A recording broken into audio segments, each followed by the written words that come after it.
今から餌作り講習を始めます。今日は全日本選手権に出られた2回も出て、かなり好成績を収められた森重さんが来られます。よろしくお願いします。どうぞ。じゃあ普通に両団子から今日釣れた餌ですか？今日大体釣れたんでしょうね。釣れたよ。上餌とマッシュがあるんですけど、両団子プログラムですね。粘る大体ベース餌ですね。服が硬いやつ。これを2杯。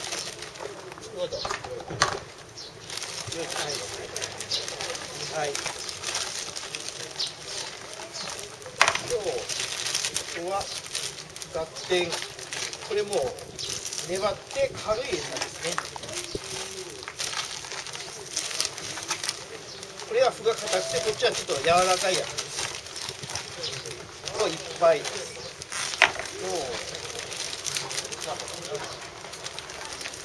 スーパー D だ。スーパー D をいっぱいです。これは軽くて開くっていう魚を寄せるための役目の餌ですね。いっぱいです。とあと水をこれにいっ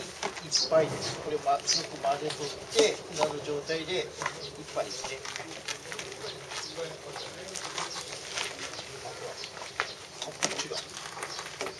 ちょっといっぱい半ですね。いっぱい半で、最初は触ってもらったら分かるんですけど、ちょっともうやわやわっていうかですね、細ですね。で、これがちょっと時間がどうしてもかかりますので、だいたい4分ぐらいかき混ぜてもらって放置してもらって、その後に使用してもらいます。で、使用する時なんですけど、ちょっと締まって硬くなりますんで、使う分だけちょっと手水を打ちながら浮きの状態を見ながら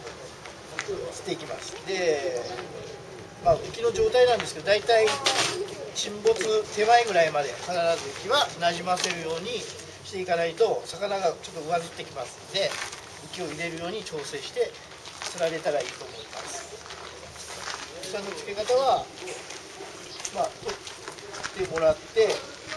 最初はラフ付けですね。もう叩いたら落ちるような餌ですね。餌付けでしていきます。で、殻とかが出たらちょっと手に水つけてもらって、そのまま同じぐらいの圧で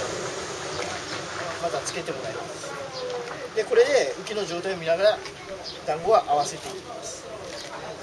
で、殻つんがどうしても出ますんで、殻つんはあまり気にせずに釣っていったらいいと思います。どうしても出ますんで、殻つんはですね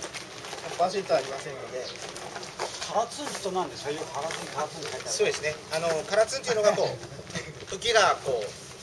う引いた時にですね。で、どんなにタイミングよく合わせても、ヘラブナっていうのは吸い込んで餌のですね、この硬さとかそういうのが合わなかったら瞬間に吐き出しますんで、これで浮きが沈んでも合わせても釣れないっていうのをヘラブナ用語で殻つんって言います。はい、ツンっていうのがヘラブナのあたりにツンって入るっていう意味の、あたりをツンと言うんですけど、それがかかってこないんで殻という形で。その時は強線という感じですね、基本的にですね、殻ツンが出てきた場合はちょっとケースバイケースありますけど、どんどんやばい方向でどんどん練ってですね、練ってからやばい方向にそうですね、硬さをその餌をちょっと小さくしてみてで見てみて、同じようであれば今度はもう硬いか柔らかいかしかないからですね、簡単であれば柔らくするから手水をちょっとつけてもらって、ちょっと柔らかくしてちょっと練っていったらどんどん硬くなってくるんですよね。だからちょっと手に水つけてもらってから練っていけばどんどん柔らかくなっていくんです。でそれでも殻つんが収まらない場合は一回戻してください、餌を。だから一回全部練ったりとかしなくて小分けでですね、ちょっと少しずつ練り込みを入れてやって、でまた硬くする方法だったらまた元餌を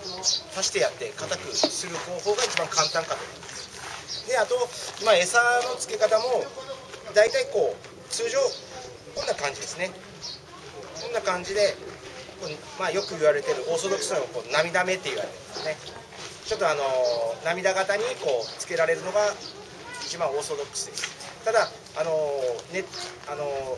く開かせたいですね。するときにはちょっとこういう格付けっていうかちょっと殻を立ててやれば早く開いてきます。そんな感じでされた方がいいかと思います。これはもうあとは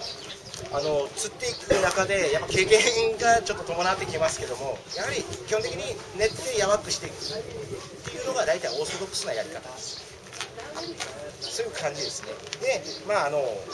このクエサっていうのは大体ヘラブナ釣りでは今はもう主流にもなってきてます。前はですねこういうマッシュポテトって言われてるやつがですね、こういうマッシュポテトっていうのが主流だったんですけども、今は最近はちょっと並んで今日みたいにかなり人が多くなってくれば、マッシュポテトだったら魚の寄り方がやっぱりかなりちょっと落ちてきますんで、やはりこういう団子餌って言われてるやつですね、こういうこの不系統の餌の方が魚の寄り方はもう抜群に良くなってますので、ただちょっと難しいっていうのが、難しいのがですねありますので、やっぱり釣っていきながらさっき言ったも練ったりやわくしたりっていうのを繰り返してもらって、浮きの動きを見られてからそれで釣れてくるんであればですね、それが一番正解かと思いますけど、どんどん釣っていく間に今度は硬い方が釣れたりとかやばい方が釣れたりとか、どんどん魚も変わってきますので、それでずっと調整していくだもんですから、さっきも言いましたけどもやっぱり小分けにしてからですね、もう練ってしまったらまた餌を戻さなければいけないので、全部練ったらですねその辺がありますので、少しずつ小分けしてから作られた方がいいかと思います。今混ぜられたら全部不系ですか？そうですね、不系統です。これが一番具が硬い餌なんです。で粘りが出るやつですね。でこれは粘りが出てちょっと柔らかくて水を吸うやつで、これが重さはあんまり変わらないで餌が開くやつ、ばらけるやつ。今日はこの3点が大体釣れたかなという形で、オーソドックスに言えばですね、これがベース餌っていうのと開く餌ですね。こういうもう代表的なのはこのばらけましたと、そしてから、締める餌ですね。こういう締め餌っていうのを大体基本的にブレンドします。でこのベースになるこれは粘る餌ですね。粘る餌っていうのがベースになってきますので、これで粘りを出していくという形になります。でこちらが開くですね。要はばらける餌です。でこれが締め餌っていうのはですね、裏に書いてあります。この何倍入れてくださいとか何を足してくださいっていうのは書いてありますけども、ちょっと柔らかく作られてからですね、後でこういう締め餌を入れて硬さを調整されていた方が簡単かと思います。そんな感じですね。